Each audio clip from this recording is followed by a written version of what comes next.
The text message from Emily came at 2:47 p.m. on a Friday. Need your help. Emergency cleanup at my uncle's cabin. Can you come now? Address below. I didn't hesitate. That's what best friends are for, right? 20 years of friendship, from matching lunchboxes in second grade to being each other's bridesmaids someday. Emily was my sister in every way except blood. My name is Fiona, and this is how I learned that sometimes the people closest to you are the ones holding the knife. On my way, I texted back, already grabbing my keys. Everything okay? Just hurry. Signal's spotty here. I'll explain when you arrive. The drive took nearly 2 hours, winding through back roads until civilization thinned out to scattered pines and dirt paths. My GPS gave up halfway, but Emily's directions were clear enough. The cabin appeared exactly where she said it would, a weathered 2-story structure that looked like it hadn't seen visitors in years. Emily's car wasn't there. I pulled up, checking my phone. No signal. Emily, I called out, climbing the creaky steps to the front door. It swung open at my touch. The interior was dim, dusty, with cobwebs in every corner. Hello. Something white caught my eye on the kitchen counter. A folded piece of paper with my name on it. My hands trembled as I opened it, recognizing Emily's looping handwriting. Fiona. By the time you read this, I'll be gone. I'm starting a new life, and you can't be part of it. Don't try to find me. Don't contact my family. Just forget I existed, like I'm going to forget you. Emily. I read it 3 times, my mind refusing to process the words. This had to be a joke, right? Some elaborate prank. Emily, I shouted, running through the cabin's rooms. This isn't funny. Upstairs was empty. The basement was locked. Outside, the woods stretched endlessly in every direction, indifferent to my screaming. I ran back to my car, fumbling for my keys. They weren't in my pocket, or my purse, or the ignition where I swore I'd left them. No, no, no. I tore through the car, checking every crevice. Nothing. The sun was getting low, painting long shadows between the trees. I tried my phone again. Still no signal. My charger was missing too, and the battery showed 12%. Panic rose in my throat as reality set in. Emily hadn't invited me here for help. She'd lured me here to strand me. I sat on the cabin's steps, clutching her note, my mind racing through every conversation we'd had recently. The weird questions about my schedule, her sudden interest in my emergency contacts, the way she'd insisted I tell no one where I was going today. Think, Fiona, think, I muttered, forcing myself to breathe slowly. The nearest town was maybe 15 miles back. If I started walking now, a twig snapped in the woods behind me. I whirled around, heart pounding. Hello? My voice sounded small in the gathering dusk. Is someone there? Another crack, closer this time. Then silence. I grabbed my purse and started walking, trying to remember which way I'd driven in. The trees all looked the same now, their branches creating weird shapes in the dying light. My phone buzzed, 1 bar of signal. I quickly dialed 911, but before it could connect, the screen went black. Dead battery. The darkness was coming fast now, and with it, a bone-deep understanding. Emily hadn't just betrayed our friendship. She'd orchestrated this whole thing, making sure I'd be alone, unreachable, with no way out. What I didn't know then, what I couldn't have known, was that this was only the beginning.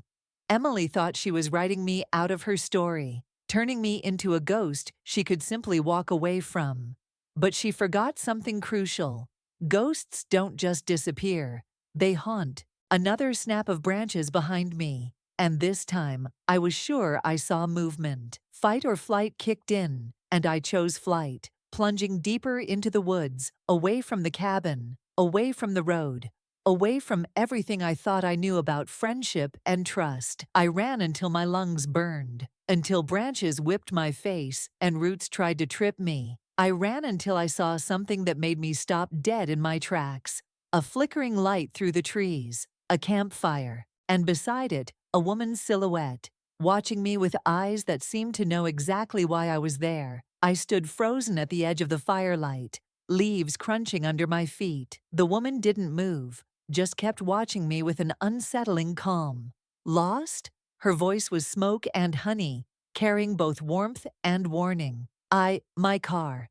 I struggled to explain without sounding crazy. Come closer to the fire, she said. You look half frozen. I hesitated. Strange woman in the woods at night. Every horror movie ever made screamed at me to run. But where else could I go? I'm Sarah, she said, gesturing to a log beside the fire. And you must be Fiona. My blood went cold. How do you know my name? She smiled, but it didn't reach her eyes. Emily has a way of talking about people, especially the ones she's planning to dispose of. I sank onto the log, legs shaking. You know Emily?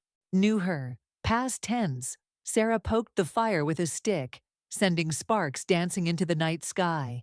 Let me guess. She asked for your help? Something urgent at an old cabin. How did you?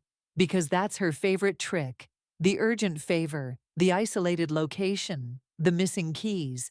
Sarah's laugh was bitter. You weren't the first she abandoned, and you won't be the last. My head spun. But why? We've been best friends since second grade, right? She probably still has that friendship bracelet you made her. The one with the little blue beads? I stared at her. How could you possibly know that? Because she showed it to me last week, called it her trophy from her longest con yet. Sarah reached into her backpack and pulled out a thermos. Coffee, you look like you need it. I accepted the thermos with trembling hands. Who are you, really? Someone who made the same mistake you did, trusting Emily. She pulled out her phone, swiping through photos. 3 months ago, I was Emily's dearest friend, until she needed me gone to clear her path to Seth Ryan. Seth Ryan, the real estate developer? Her new fiancé, though he doesn't know about the other 3 engagements she's had this year. Sarah showed me the photos. Emily in different cities, different rings, different men. She's a collector of opportunities, and right now, Seth is her biggest opportunity yet. The coffee turned sour in my stomach. I don't understand. Why me? Why now? Because you're the last loose end from her old life, the only one who knows enough to expose her. Sarah's eyes glittered in the firelight. She's planning something big with Seth, and she needed you out of the way first. A owl hooted nearby, making me jump. I should go to the police. With what evidence? A note saying she's starting fresh? That's not a crime. Sarah leaned forward. But if you really want to stop her, what? I know things. About Emily, about Seth, about what she's really planning. And I know how to make her pay for every person she's ever betrayed. My hands clenched around the thermos. I don't want revenge. I just want to get home. Home to what? The apartment where she's already called your landlord, claiming you're breaking the lease. The job where she's probably already emailed your resignation letter. My heart stopped. She wouldn't. Sarah pulled out more photos. Me and Emily at parties. Some doctored to look compromising. Bank statements with suspicious transfers highlighted. Emails I'd never written. She's not just abandoning you, Fiona. She's destroying you. By this time tomorrow, you'll be a ghost. Just like she planned. Tears burned in my eyes. 20 years of friendship, and this was how it ended. You could just leave, Sarah said softly. Walk away, start fresh somewhere else. Or, she smiled, and this time it reached her eyes. You could make her wish you'd stayed lost. A branch cracked in the darkness behind us. We both turned, but there was only shadow and silence. Think about it, Sarah said, standing up. But don't think too long. Emily's wedding to Seth is in 3 weeks, and after that, she'll be untouchable. She started packing up her camp, movements quick and practiced. Wait, I called. Where are you going? There's a motel about 5 miles east. I have a room there. She shouldered her backpack. You're welcome to join me, or you can stay here and hope Emily was kind enough to leave you some matches. The fire was dying, and with it, my last illusions about Emily. About friendship, about justice.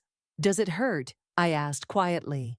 Getting revenge? Sarah paused, her face half in shadow. Not as much as letting them win. I stood up, brushing off my jeans. The night was cold, but something inside me was burning hotter than any campfire. Show me everything, I said. Sarah's smile was a blade in the darkness. I was hoping you'd say that. The motel room's fluorescent lights buzzed as Sarah spread documents across the bed. Photos, letters, bank statements, a paper trail of Emily's betrayals.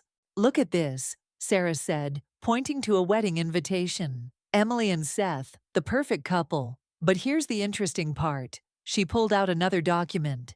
Seth's company is about to acquire the Fleming estate holdings, worth millions. What does that have to do with everything? Sarah handed me a stack of photos. These were in your backpack. Emily planted them before you arrived at the cabin. My hands shook as I flipped through them. Me and Emily at parties, but edited to look sinister. Photos of documents with my signature, forged, bank transfers I'd never made. She's setting me up, I whispered, making me look like a jealous friend who tried to sabotage her relationship, a desperate woman who committed fraud. Sarah's voice was gentle. The perfect scapegoat when things go wrong. I threw the photos down. Why? What could be worth destroying 20 years of friendship? Sarah opened her laptop. Let me show you something. She pulled up an article about Seth's company. The Fleming estate merger isn't just about money. It's about power, influence, the kind of connections that can make someone disappear or reappear with a whole new identity. My phone buzzed. Sarah had let me charge it. A text from Lily, our mutual friend. Fiona, where are you? Emily's saying crazy things. Don't respond, Sarah warned. Not yet. Another text from Lily. She's telling everyone you stole from her, that you're unstable. People are worried. I hurled my phone across the room. It hit the wall with a crack. Good, Sarah said. Anger's better than tears. I want to hurt her, I admitted, the words burning my throat. I want her to feel what I'm feeling. Then let's start with this. Sarah pulled out Emily's journal, leather-bound, expensive. Found it in her new apartment last week. Wait till you see what she wrote about her dearest friend. The entries made me sick. Pages of calculated manipulation. Plans to isolate me, frame me, destroy me. All written in that familiar looping handwriting I used to love seeing on birthday cards and Christmas presents. October 15th, I read aloud. Fiona's still clueless. Poor loyal puppy. Always there when you need her, never asking questions. She'll make the perfect fall girl when the Fleming accounts need balancing. Sarah touched my shoulder. Keep reading. November 3rd, Seth bought the ring today. He's sweet, but disposable. Once the merger goes through, I stopped, feeling ill. She's planning to frame him too. Emily's playing a bigger game than we thought. Sarah opened another file. The Fleming estate has a history of convenient accidents, missing heirs, sudden deaths. A knock at the door made us both jump. Room service, a male voice called. Sarah moved fast, sweeping everything into her bag. Fire escape, now. We slipped out the window just as the door opened. Through the gap in the curtains, I saw two men in suits enter, scanning the room. They're gone, one said into a phone. Want us to follow? Sarah pulled me down the fire escape, her movements silent and practiced. We ran through the parking lot, ducking between cars. Who were they? I gasped when we finally stopped, hidden behind a dumpster 2 blocks away. Emily's insurance policy. She has people watching. Sarah checked her phone. We need to move. I have a safe house. Wait. I grabbed her arm. Why are you helping me? Really? Sarah's face hardened. Because Emily took something from me too. Someone. She pulled out one last photo. Her with a young man, both smiling. My brother. He was investigating the Fleming estate deaths when he had an accident. I'm sorry, I whispered. Don't be sorry. Be smart. Be angry. She handed me the photo. Emily thinks she's untouchable now, but in 3 weeks, at that wedding, she'll be surrounded by every person she's ever betrayed. Every lie she's ever told will be in one room. I looked at the photo again. What's the plan? First, we need to contact Lily. Emily trusts her, which means we can use her. Lily would never help us. Sarah smiled.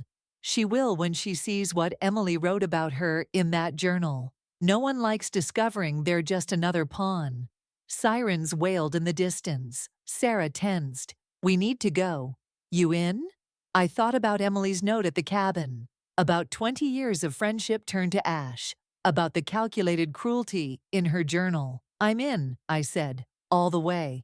Good.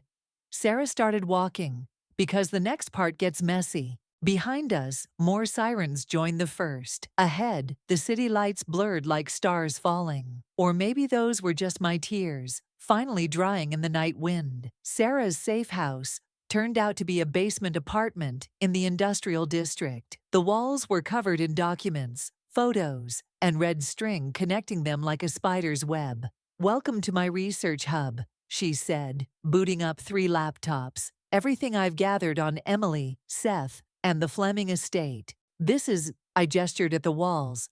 Intense. 2 years of work, Sarah typed rapidly. Look at this email chain I hacked from Emily's account. The emails were between Emily and someone named Diego. They discussed me, the cabin plan, and something called Operation Clean Slate. Who's Diego? I asked. Sarah pulled up a photo. A man in an expensive suit, dark eyes cold as winter. Diego Fleming, the current heir to the estate, and the one pulling Emily's strings. My head spun. Fleming, like the merger. Exactly. Sarah opened another file. But here's where it gets interesting. Look at your birth certificate. I leaned in, then froze. Under father's name was listed James Fleming. That's impossible, I whispered. My father was a lie. Your mother knew the truth. Sarah's voice softened. Diego is your half-brother. The room tilted. I grabbed the desk for support. No, my mother would have told me. Would she, after the Fleming family paid her to disappear? Sarah handed me a stack of bank statements, monthly payments, all traced back to Fleming Holdings, until she died last year. Stop, my voice cracked. Just stop. I know it's a lot, but this is why Emily chose you. Diego needed his secret half-sister gone before the merger. You're a threat to his inheritance. I stared at my birth certificate until the words blurred. So Emily was hired to remove you. The cabin, the setup, the fake evidence, all orchestrated by Diego. My phone buzzed. Another text from Lily. Emily's engagement party is next week. She's telling everyone you threatened her. Police are looking for you. Sarah took my phone. Perfect timing. Lily's our way in. She won't help us. She will. Sarah pulled out Emily's journal. Because page 47 details exactly how Emily plans to frame Lily for embezzlement at her law firm. We spent hours going through everything. The more we dug, the clearer the picture became. Diego had been eliminating potential heirs for years. Emily was just his latest weapon. Look at this, Sarah said, pointing to her screen. Diego's lawyer, Braden, has been arranging accidents for a decade. My brother was getting close to proving it when a loud crash upstairs cut her off. Footsteps. Sarah moved silently, killing the lights. Back door, now. We slipped out just as the basement door burst open. Through the window, I glimpsed men in dark suits descending the stairs. We ran through back alleys, hearts pounding. Finally, Sarah pulled me into a 24-hour diner. They found us fast, she said, ordering coffee. Diego must be nervous. What do we do now? We hit back, hard. She pulled out her phone. I'm sending everything to Lily, the journal entries, the proof of Emily's plans for her. By morning, she'll be ready to help us. And then? Then we go to the engagement party. Sarah's smile was sharp. Emily thinks she's destroyed you. Let's show her what real destruction looks like. My phone buzzed one last time. A text from an unknown number. Hello, sister. We should talk. Diego. Sarah grabbed my phone, deleting the message. Not yet. He's trying to control the narrative.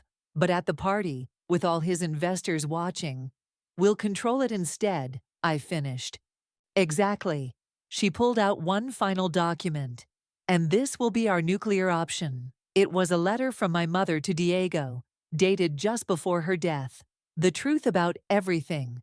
The payoff, the threats, the secrets. Where did you get this? Your mother sent it to my brother before she died. He kept it safe. Sarah's eyes gleamed. Diego thinks he erased all evidence of you. He has no idea what's coming. Outside, sirens wailed again. But this time I didn't flinch. The engagement party, I said.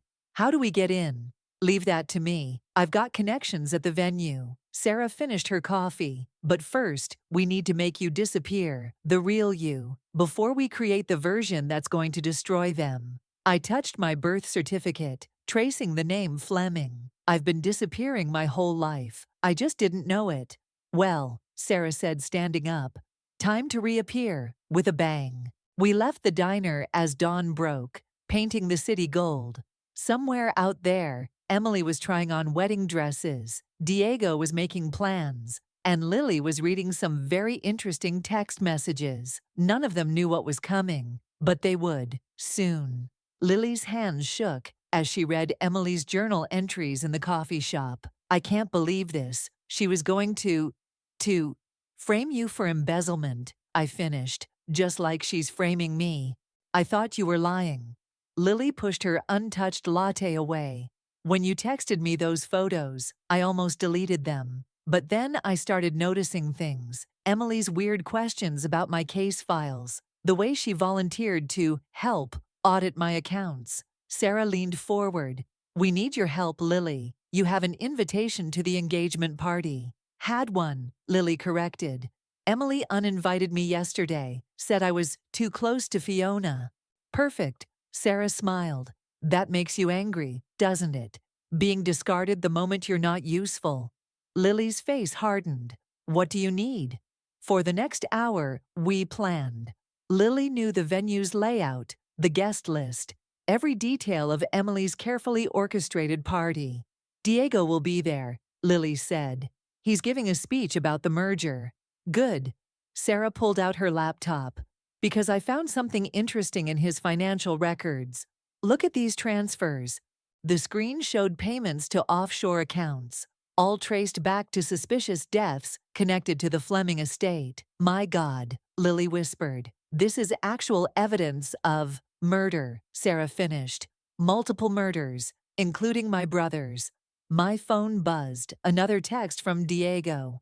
Running out of time, sister. Let's make a deal. He's getting desperate, Sarah said, which means we're close to something big. Lily pulled out her own phone. Emily just texted. She wants me to testify that I saw Fiona stealing from her. What did you say? I told her I'd think about it. Lily's eyes met mine. I can play along. Get closer. Find out more. It's dangerous, I warned. So is letting them win. Lily straightened her shoulders. I'm a lawyer. I know how to gather evidence. Sarah nodded approvingly. We have 1 week until the party. Lily, you get close to Emily. Feed her what she wants to hear. What about me? I asked. You're getting a makeover. Sarah pulled out a bag. Time to become someone they won't recognize. 3 hours later, I barely recognized myself. Dark hair dyed blonde, colored contacts, new clothes, new walk, new everything. Your new identity, Sarah handed me a folder. Margaret Walsh, event coordinator's assistant. You'll have full access to the venue. And me? Lily asked. You're our inside source. Get Emily drinking. Get her talking. Record everything. Lily's phone chimed. Emily wants to meet. Now, says she has concerns about the wedding. Go, Sarah said, but be careful. She's getting paranoid. After Lily left, Sarah showed me more documents, property deeds, death certificates, all connected to the Fleming estate. Diego's been systematic, she explained. Anyone with a claim to the inheritance had an accident. Your mother was lucky. She took the money and ran. Why didn't she tell me? To protect you, but now, Sarah's computer pinged. Look at this, a new email from Emily to Diego. She took the bait. Lily's back on board. Everything's ready for next week. They're planning something for the party, I said. Yes, but so are we. Sarah pulled out architectural plans of the venue. While everyone's watching Emily's big entrance, we'll be in the security room, broadcasting everything. The murders, the fraud, Emily's confessions. What if it's not enough? Then we use this. Sarah revealed one final document, a DNA test. Proof that you're James Fleming's daughter, Diego's sister, and legally entitled to half of everything. My hands trembled as I touched the paper. This could destroy them all. That's the plan. Sarah's smile was fierce. But first, we need to practice your new identity. Margaret Walsh needs to be perfect. We spent hours rehearsing my role. New voice, new mannerisms, new history. By midnight, Margaret felt more real than Fiona. My phone buzzed one last time. Diego again. Final chance, sister. Tomorrow noon, Carter Park. Come alone, or Lily pays for your stubbornness. Sarah read the text over my shoulder. He's getting sloppy, desperate. Should I go? No, but I know someone who will. She dialed a number. Time to call in some favors. Let's show Diego what happens when he threatens the wrong people. Outside, thunder rolled across the sky. A storm was coming, just like us. The engagement party venue glittered like a crystal palace. As Margaret Walsh, I moved through the crowd with practiced ease, clipboard in hand, blonde hair perfectly styled. The flowers need adjusting in the East Wing. I spoke into my earpiece, where Sarah monitored everything from the security room. Copy that, she responded. Lily just arrived. Emily's with her. I turned, catching sight of them. Emily looked radiant in white, laughing at something Lily said. My former best friend, now stranger, now target. They're drinking champagne, Sarah reported. Lily's got the recorder running. I adjusted a centerpiece, staying within earshot. I'm so glad you understood about Fiona, Emily was saying. Some people just can't handle others' success, you know? Lily giggled, playing her part perfectly. Oh, totally. Hey, did you ever figure out what happened to those investment documents she handled? Emily's smile flickered. Let's not discuss that here. Security feed is up, Sarah said in my ear. Diego just arrived. He's with his lawyer. I watched them enter, my half-brother and Braden, both in expensive suits, both scanning the room like predators. Places everyone, Sarah commanded. Show starts in 10. I moved to the stage area, pretending to check the microphone. Emily was preparing to make her grand announcement, Seth beaming beside her. Lily, Sarah's voice crackled. Now. Lily stumbled slightly, spilling champagne on Emily's dress. Oh no, let me help you clean that in the bathroom. They disappeared down the hallway. Seconds later, Sarah confirmed. Lily's got her, recording everything. I counted down in my head. 3, 2, 1. The lights dimmed. Emily's voice echoed from the speakers. Not her live voice, but recordings Lily had made. Of course, I'm not actually marrying Seth. Once the merger goes through, there'll be an unfortunate accident. The crowd murmured. Emily burst from the bathroom, face white. More recordings played. Emily discussing Diego's murders. The plot against me. Plans to frame Lily. Shut it off, Diego commanded, but Sarah had locked down the system. Photos flashed on the screens now. Bank statements, death certificates, the DNA test. Security breach, Braden shouted, but it was too late. I stepped onto the stage, removing my blonde wig, green contacts, watching Emily's face transform from confusion to horror. Hello, Emily, I said into the microphone. Miss me? Fiona. Seth stepped back. What's going on? Ask your fiancé, I said. Ask her about the other men she's engaged to. Ask her about the Fleming estate murders. Lies. Diego pushed through the crowd. This woman is mentally unstable. Am I? I projected the DNA test results onto the screens. Brother, the room erupted in chaos. Investors pulled out phones. Reporters appeared from nowhere, cameras flashing. You're ruining everything, Emily screamed, lunging for me. Lily caught her arm. Like you ruined my career. Those embezzlement charges you planned. The police are here, Sarah announced in my ear. Right on schedule. Diego tried to run, but security blocked the exits. I watched as officers entered, warrant in hand. Diego Fleming, they announced. You're under arrest for the murder of Thomas Allen and conspiracy. You don't understand, Diego snarled as they cuffed him. The estate belongs to me.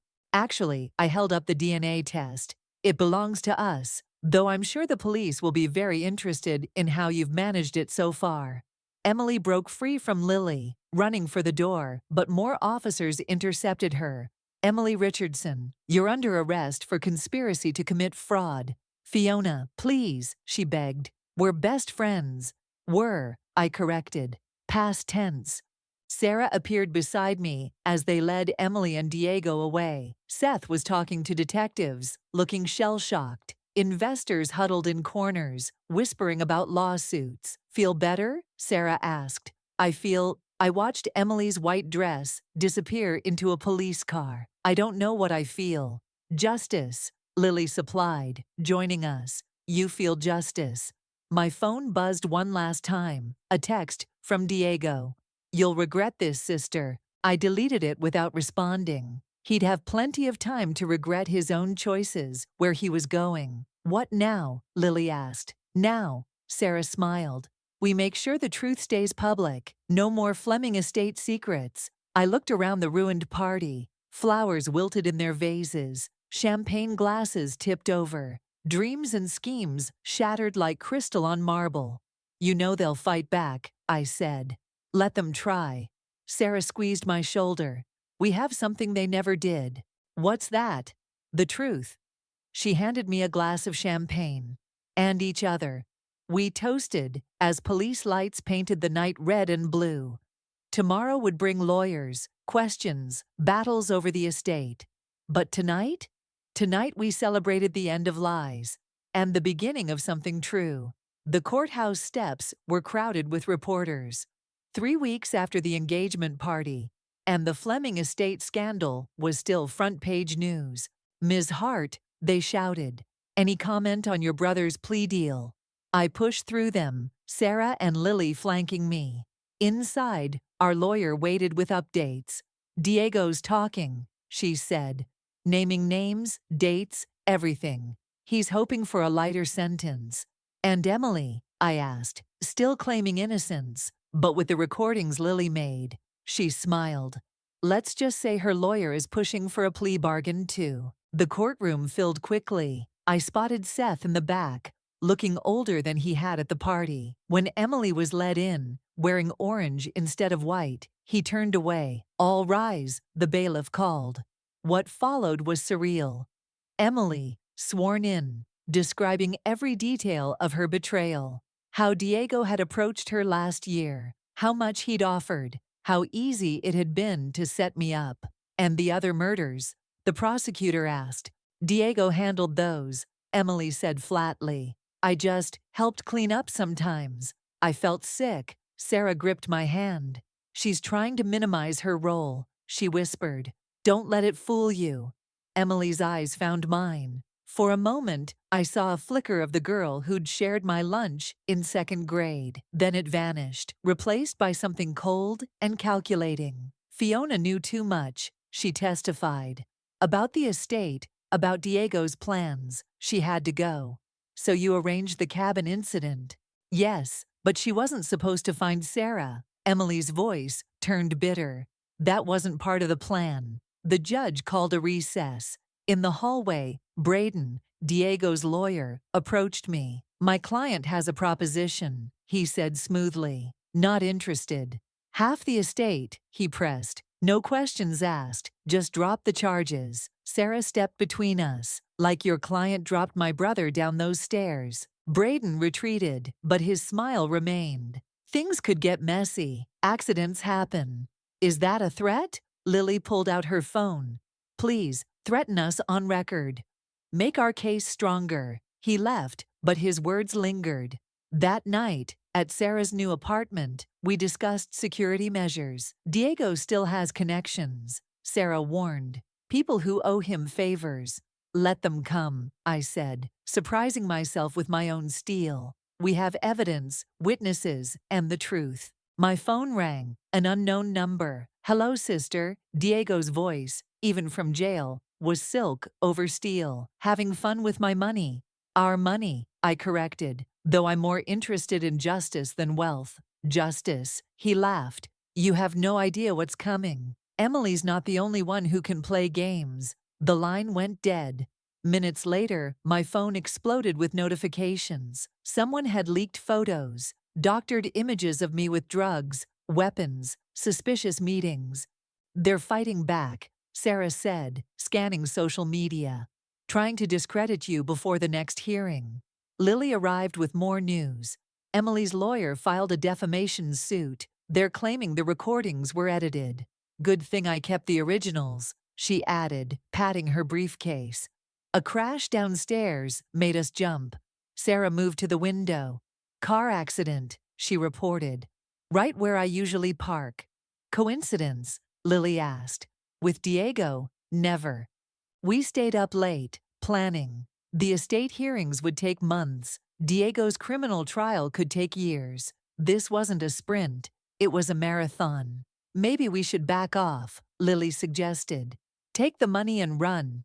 No, Sarah's voice was firm. My brother died for this. Your mother died protecting you from this, she told me. We finish it. Morning brought more reporters, more threats, more pressure. But it also brought unexpected allies. Former Fleming employees started coming forward. Other victims of Emily's cons emerged. The web of lies unraveled further with each new testimony. We've started something bigger than us, Sarah said, as we watched the news coverage. A real chance to expose decades of corruption. My phone buzzed with a text from Emily. I know things. Things about Sarah, about what really happened to her brother. Want to make a deal? I showed Sarah the message. She's desperate, Sarah said. Let her talk. Every lie she tells digs her grave deeper. And Diego? Will face justice. Sarah's eyes hardened. All of them will. Outside, another car drove slowly past the apartment. We didn't bother ducking anymore. Let them watch. Let them worry. You know what Emily never understood? I said, watching the car disappear. Real loyalty isn't about blind trust. It's about standing together against lies. Sarah nodded. And we're just getting started. The sun set over the city, painting everything gold. Somewhere in a jail cell, Emily was plotting. Somewhere in another, Diego was threatening. And here we were, 3 women they'd tried to destroy, growing stronger with every attack. The war wasn't over, but we weren't running anymore. The verdict came down like thunder in a silent room. On the charge of conspiracy to commit murder, we find the defendant, Diego Fleming, guilty. I watched my half-brother's shoulders stiffen. The man who'd tried to erase me from existence now couldn't even meet my eyes. On all remaining charges, we find the defendant guilty. Sarah squeezed my hand as the judge delivered the sentence. 25 years to life, no possibility of parole for 15 years. Emily's trial had ended yesterday. 12 years for her role in the conspiracy. She'd cried during sentencing, begging for mercy. I'd walked out before hearing the end. It's done, Lily whispered beside me. Really done. But it wasn't. Not quite yet. Outside the courthouse, I faced the press for the final time. The Fleming Estate Foundation announces its first initiative, I said into the forest of microphones. A victims advocacy program, helping families affected by corporate fraud and corruption. And the estate itself, someone shouted, will be sold. All proceeds going to the foundation. I smiled at the cameras. Some fortunes are built on blood. This one will be used to wash the blood away. Sarah stepped up next to me. The foundation's first case will be reopening investigations into suspicious deaths connected to Fleming Holdings, including my brother's. Reporters shouted more questions, but we were done talking. The real work was just beginning. Back at my apartment, my real apartment, not some hidden safe house, Lily poured champagne. To justice, she toasted. To truth, Sarah added. My phone buzzed. A message from Emily's prison email. I never hated you. I just wanted what you had. What's that supposed to mean? Lily asked, reading over my shoulder. She means family, Sarah said quietly. Real family, not the kind you buy or manipulate. I deleted the message without responding. Emily had taught me something valuable. Sometimes the best revenge is living well. A knock at the door made us tense. Old habits die hard. But it was just the delivery I'd been waiting for. Special delivery for Ms. Hart. I signed for the package. Inside was a single key and a letter from my mother's old lawyer. "Your mother left this for you," the note read. To be delivered only if the truth about the Fleming estate ever came out. With trembling fingers, I opened the sealed envelope inside. "My dearest Fiona, if you're reading this, you've discovered who you really are. But more importantly, you've discovered who you're not. You're not a victim, not a pawn, not someone who can be bought or erased. The key opens a safety deposit box. Inside, you'll find the whole truth. About your father, about Diego's mother, about why I ran. But you don't need it anymore. You've already found something more valuable than truth. You've found your real family. Love, Mom." I looked at Sarah and Lily. These women who'd fought beside me, who'd risked everything for justice. My mother was right. "Keep the key," I said, handing it to Sarah. "Some mysteries should stay mysterious." "You sure?" she asked. "I'm sure." I raised my glass. "To chosen family." "Speaking of family," Lily grinned. "The foundation needs a board of directors." We stayed up late, planning the foundation's future. Not for revenge anymore, but for restoration, for healing. My phone buzzed one last time. "Diego's lawyer, final offer, walk away from the foundation, name your price." I typed back, "Some things aren't for sale. Goodbye, Braden." Then I blocked the number. Dawn found us still awake, watching the sun paint the city gold. Sarah was sketching plans for the foundation's first office. Lily was drafting bylaws to protect whistleblowers. And I was finally truly free. "You know what's funny?" I said, watching morning traffic flow below. Emily thought she was writing me out of her story, but she just helped me write my own. "A better story," Sarah agreed. "A true one," Lily added. I touched the window glass, cool and solid. Beyond it, the city was waking up. People were heading to work, living their lives, carrying their own secrets and hopes. Some of them would need our help someday. And we'd be ready. "So," Sarah smiled, pulling out fresh papers, "where do we start?" I looked at my mother's letter one last time, then set it aside. The past was written. The future was waiting. "We start," I said, "by doing what no one in the Fleming estate ever did." "What's that?" "The right thing." Outside, the sun climbed higher, burning away the last shadow of night. And with them, the last shadow of who I used to be. Sometimes the best revenge isn't revenge at all. It's redemption.